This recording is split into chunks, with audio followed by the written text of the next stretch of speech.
Antum tinggal catat poin-poinnya. Yang pertama yaitu al-ilmu. Karena kita disuruh untuk bersyukur kepada Allah SWT dengan Islam kita. Bagaimana kita bisa tahu tentang Islam? Ya dengan ilmu. Yang dimaksud dengan ilmu di sini maksudnya ilmu apa? Ilmu syar'i. Perhatikan. Yang dimaksud dengan ilmu di sini ilmu apa? Ilmu syar'i. Kalau ilmu syar'i berarti apa? Al-Quran dan As-Sunnah.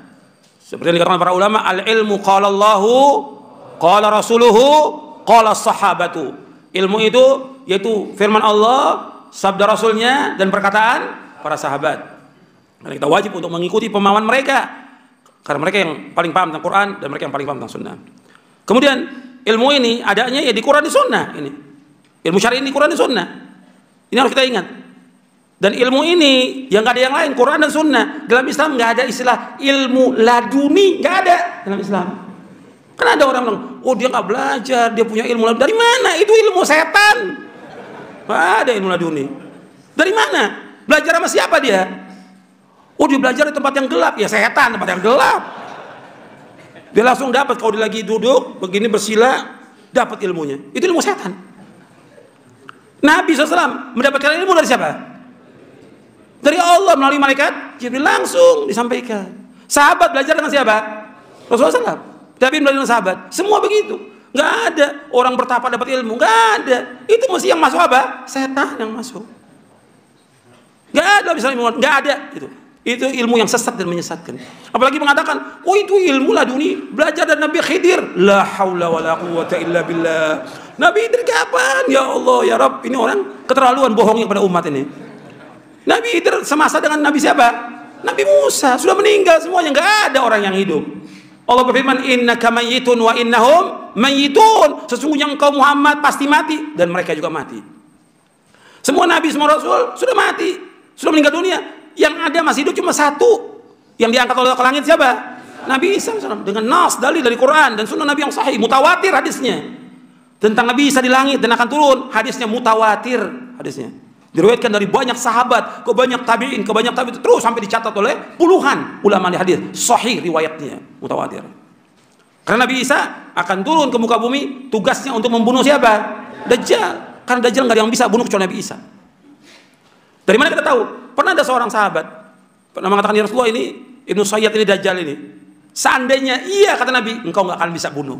Seandainya iya, kamu nggak akan bisa bunuh. Karena apa? Karena Dajjal yang bisa membunuhnya satu, yang Allah tugaskan kepada siapa? Nabi Isa AS. Nasnya jelas, dalilnya jelas, mutawatir hadisnya. Jadi semua Nabi sudah meninggal dunia, nggak ada ilmu laduni. Makanya Nabi mengatakan ketika Umar bin Khattab radhiyallahu anhu memegang lembaran Taurat, Nabi mengatakan, amutahawwikuna ya ibn al-Khattab wa ana baina adhurikum law kana Musa hayyan ma wasi'ahu illa ittiba'i. Apakah engkau ragu, wahai Umar, dengan megang lembaran Taurat? Megang lembaran Taurat aja, dilarang oleh Nabi SAW. Kalau seandainya Nabi Musa masih hidup sekarang ini, dia wajib mengikuti aku. Wajib mengikuti apa? Nabi Muhammad SAW. Kalau Nabi Musa wajib mengikuti syariat Nabi Muhammad, begitu juga kalau Nabi Khidir masih hidup, wajib mengikuti syariat siapa? Nabi Muhammad.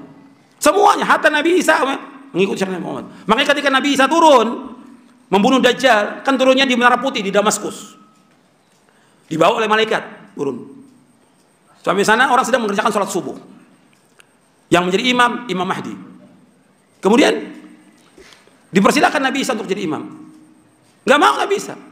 Imamukum minkum takrimatullah ala hadil ummah, kata Nabi Isa. Imam dari kalian, bukan aku. Sebab aku harus ngikut syariat Nabi kalian. Ini kemuliaan Allah atas umat Nabi Muhammad SAW. Nabi Isa mengakui bahwa dia nggak berhak untuk jadi imam. Yang berhak tetap Imam Mahdi, yang mengikuti Nabi Muhammad SAW, yang namanya sama dengan Nabi Muhammad SAW nanti di akhir zaman. Jadi ini perhatikan, nggak ada dalam Islam ilmu laduni, nggak ada. Ilmu hakikat, marifat, segala nggak ada dalam Islam, nggak ada, nggak ada. Makanya kata Al-Hafidz Ibnu Katsir dan Imam Ibnu Abil Izz Al-Hanafi, tidak ada hakikat kecuali hakikat yang dibawa Nabi Muhammad SAW. Tidak ada marifat, tidak ada syariat, tidak ada tarekat kecuali dibawa oleh Nabi Muhammad SAW. Nggak ada yang lain. Pembagian-pembagian yang baru untuk manusia ini pembagian yang bid'ah, untuk memisahkan dan membuat kasta bagi manusia. Nggak ada dalam Islam. Ilmu dasarnya Quran dan Sunnah. Kalau bukan dari Quran harus tolak.